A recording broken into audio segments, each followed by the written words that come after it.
Hi guys, what's up? This is Kiara Roy, and this is my second or third video. I'm not sure. Um, so I've been wanting to start this It Girl Guide series on my channel, and I just really wanted it to be executed in a proper way. So I kind of took my time with it, but finally, here we are.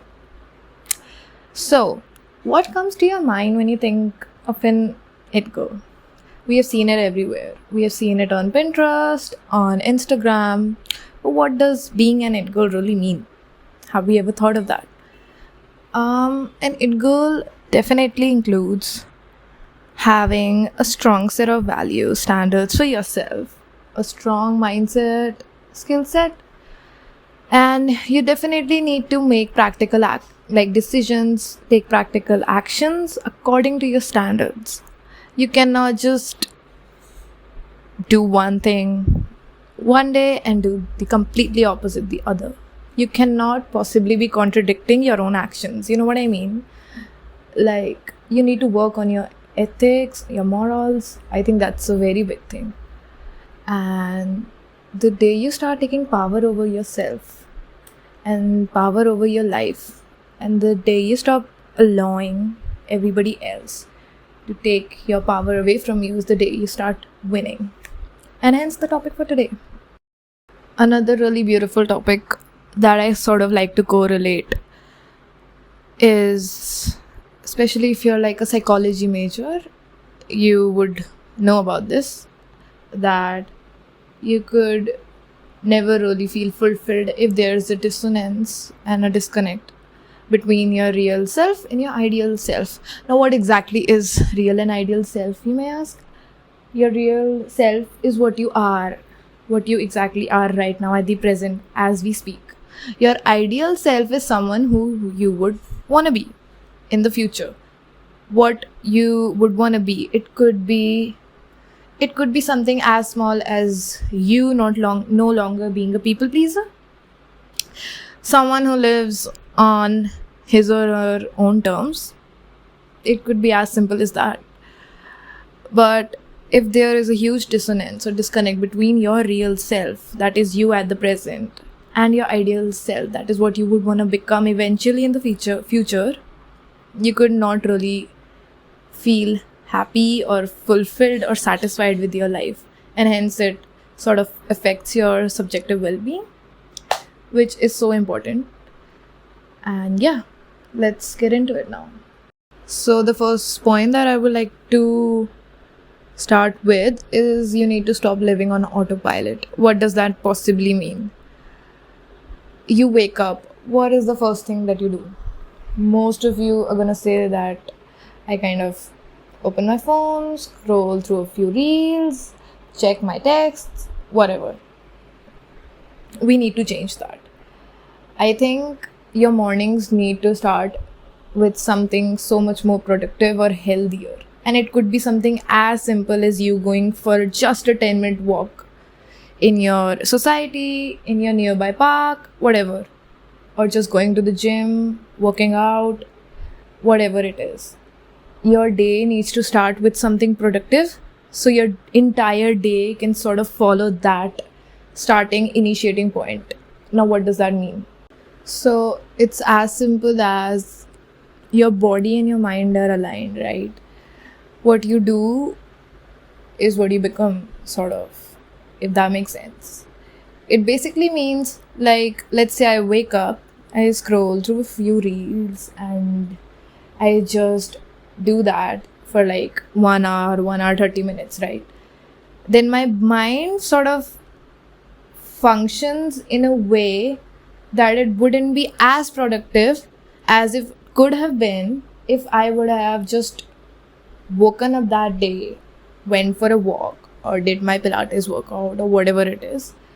And then my mind sort of functions itself in a way that now it knows, okay, today you chose to be productive. Today you needed to be productive.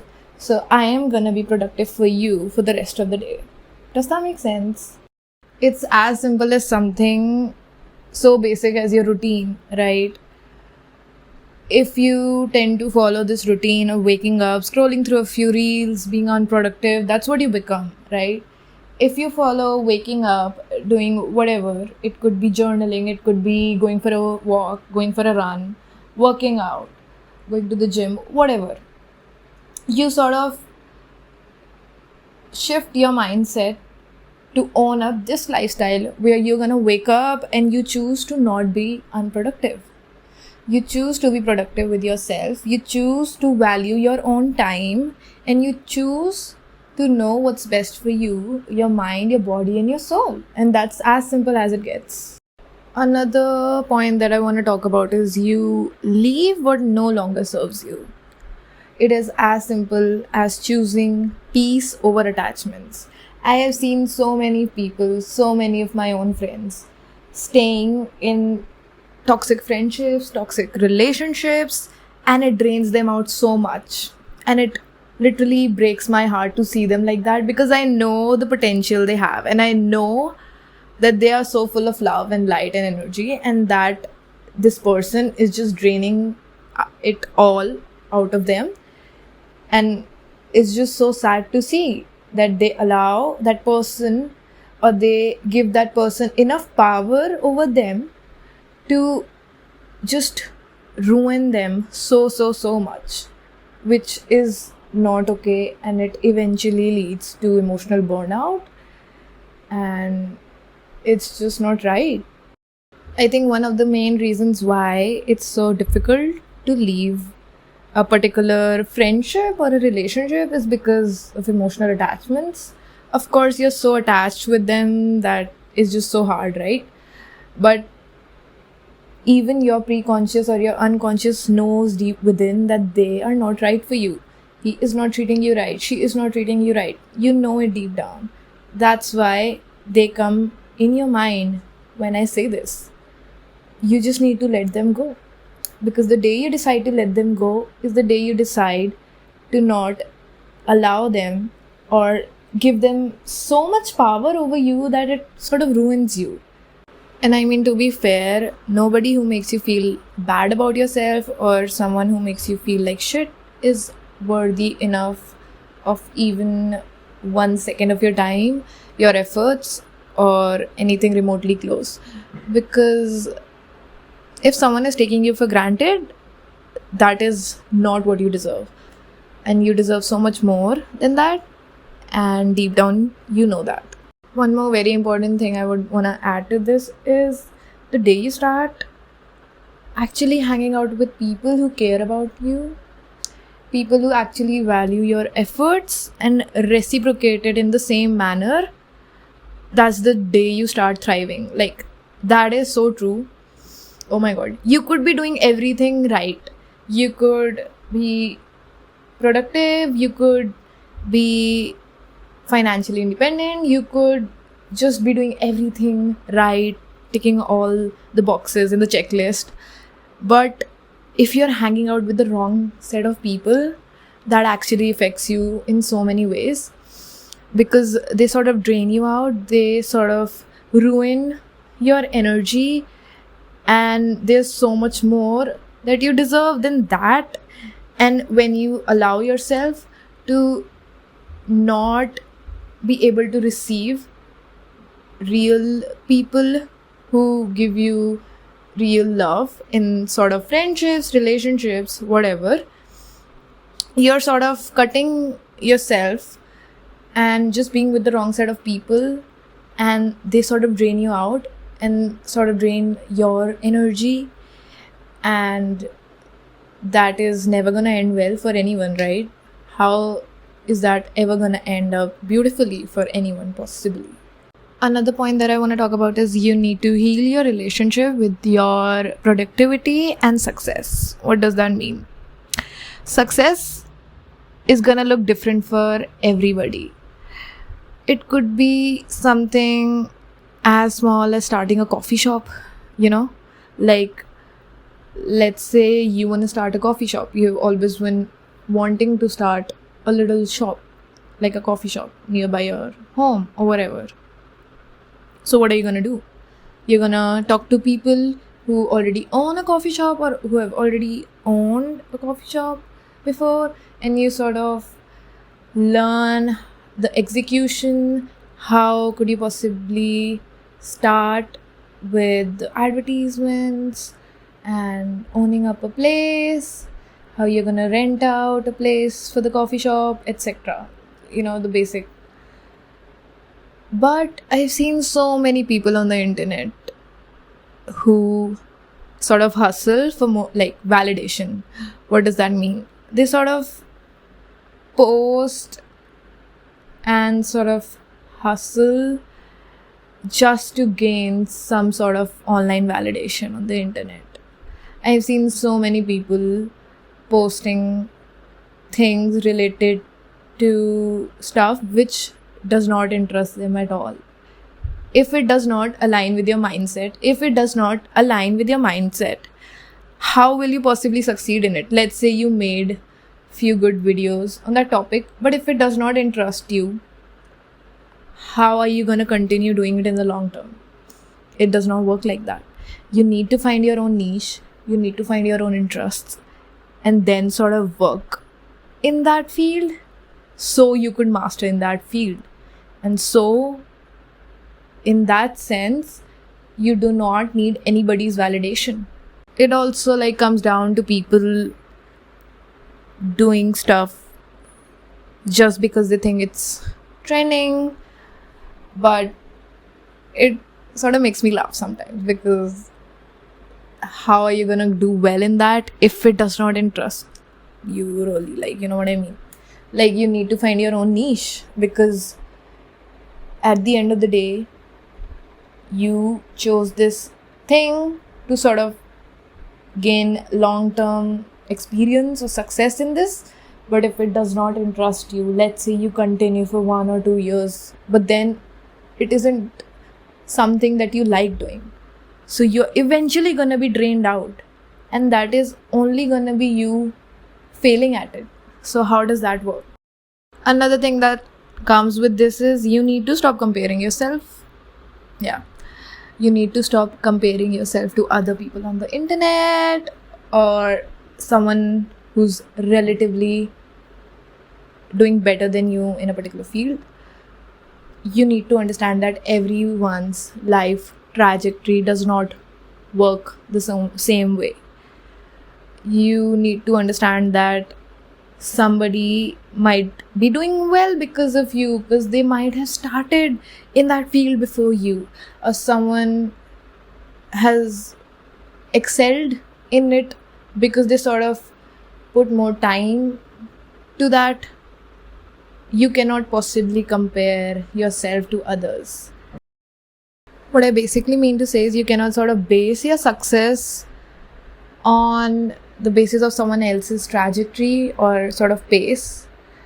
You just need to give your best in whatever you're doing, and you need to make sure that you are actually interested in it, and that is how you're eventually going to succeed. Because if you have fun while doing it, you've already won. It's as simple as that. Last but not the least, I cannot stress this enough. You need to upgrade your mindset.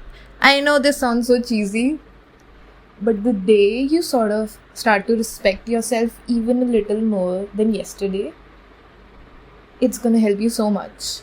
It could be something as simple as just sort of repeating positive affirmations to yourself. Let's say you're someone who thinks, am I good enough? Okay, this particular situation happened to me. It was so bad. It ruined me.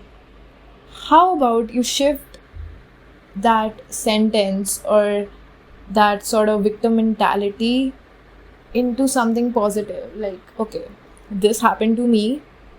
This almost ruined me. Okay, this was so bad. However, I needed this.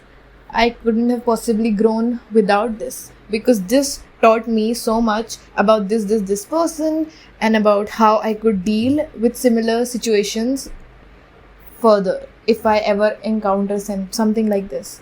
Or it could be something as simple as, oh wait, I have been in this situation before, or I have been in similar situations before, And this is not the first time it's happening to me.